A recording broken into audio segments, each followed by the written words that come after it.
Hello there. This is our Daily Tarot. We have a lot of pentacles again, and a number of the cards that showed up yesterday are making their presence known again today. We have the opening card of the Queen of Pentacles. Our challenge today is the Six of Pentacles. The way we're going to get through the challenge is the Judgment card. And then the overall outcome that we have for today is the Ten of Pentacles. So out of the 4 cards that we have, 3 of them are Pentacles. So very interesting.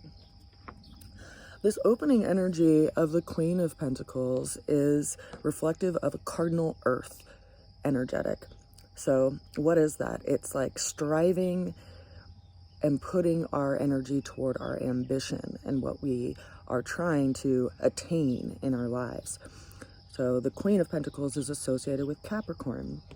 And we spoke a little bit about that yesterday in regard to the really big energies that have been creating shifts socially in our global structure by way of the stellium that kind of started the dominoes falling in January of 2020, and that stellium was in Capricorn. And we still have Pluto sitting up there, which it has made its presence known again today. And so what does that look like? Well, it seems that what we were planning to kind of focus our life around, what we were planning to attain or acquire or build by way of material structure in our life is gone under a lot of transformation. And we're in a period of review right now because Pluto is also in retrograde.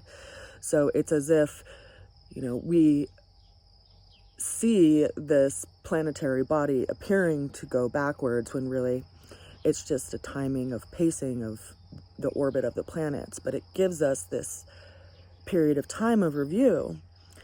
And so here we are sitting with the material question, sitting with the question of what we had planned to do a couple of years ago, and perhaps how that has shifted and changed based on the situations that we've experienced and things that have happened in the world.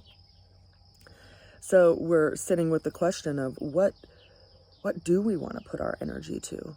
And the challenge is showing up as the Six of Pentacles. So you see this person holding a scale, and there's these 2 people kneeling at their feet that are appearing to be waiting to receive some of these coins that the person is dishing out. But he's weighing which aspects to give energy and effort to, right? In the card, you see a male and a female figure. In esoteric language, this could be, the 2 sides of our nature or aspects of ourselves that we give our energy and effort to, right? There are some lines of thought or storytelling that when you come into the world, you have a sheep at your side and a wolf at your side. And the goal is to have both of those creatures healthy and happy when you get to the end of your life. And yet, more often than not, we feed one of these creatures over the other. And so it kind of creates this imbalance in our development because we feed both the wolves of our nature. Like some people feed the wolves of their nature more than the sheep, and some people feed the sheep and are well behaved and don't allow their inner wolf to actually show up. So how do we balance this? How do we have judiciousness around the parts of our own being that are seeking to be fulfilled? How do we weigh things out and decide which things in our life we want to give our resources to? That's our challenge today. The way that we're going to get through the challenge showed up as the Judgment card. We spoke a little bit about this yesterday, in that the Judgment card is signaling some kind of life lesson that we're working with. And it's also speaking to the energies of Pluto. And Pluto has this energy of transformation, which is, kind of become a woo-woo word in the woke community. But what does that mean, right? What does transformation mean? Well, when we look into nature, we can see that there are pictures of what transformation looks like, and transformation in a Plutonian way, like change that you can't go back from. So an example, I guess, that's really clear for me in this respect is the transformation of the caterpillar into the butterfly. Because once they become a butterfly, they can't go back to a caterpillar. And a lot of us are in this phase right now where everything that we've seen as solid is starting to get gooey and mushy, and it's transforming at a cellular level for something else in us that is asking to be born or actualized. And it's like, you know, these figures are having their own wings kind of break out of their skin so that they can go into a new experience. And the last chapter that they were in of being a caterpillar is like a totally different life. That's just a memory. And we're all going through that. You know, we're looking at what our true ambitions are and what path we want to leave behind us by way of legacy.